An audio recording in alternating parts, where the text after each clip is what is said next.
Selamünaleyküm emmerdi. Waalaikum. Berdim rahat hoş gördük. Ondan hem tayin mi? Tayin. Yoruna gittik. Şaman payakalı. Hey. Şuy. Şuy. Dilim gece düşer birine burgun beyeceğim. Menesin otu salmadın hicin. Durum o hicine çık diyecek. Oyunumu oyun çekilmen hakkım yatır. Denglik yok hakkım yatır ahım çekip. Sögüldürüp boyumun ervet kişi bolup kalacak. Yapmak hakikati için. Avamenle durmuş battle. Gerekler battle'lar rapim şoň üçün. Men rapte hakikatlar anlatmak için girdim. Mana durut bir sebepsiz yere yazsam bolurdu. Helak sözler kati gelmez alır ılgamı men yüret olur. Ders alıp veren rapte ısmal bolyança yapmaktan bu gollurum. İstegim bolmak hürkem erkin.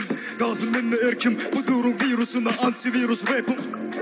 Yine de mına da ters düşünür olur belki. Olay %100. Bilmediler nirelerden gelen men. Diyerdim biler bari ol belirtten. Yönü olur mene gerek vakti gerek lan.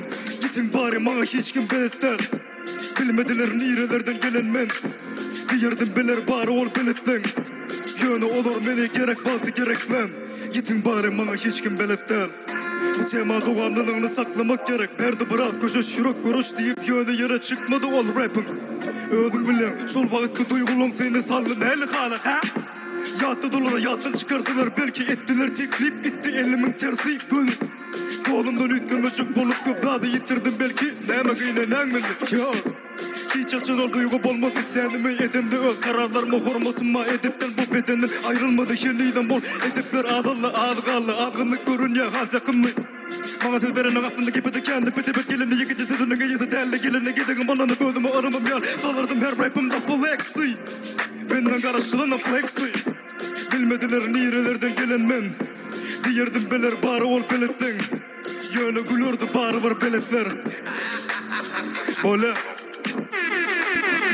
Wow, ine sana hayvatlı, ine sana batlı devam eden. Yaşasdum.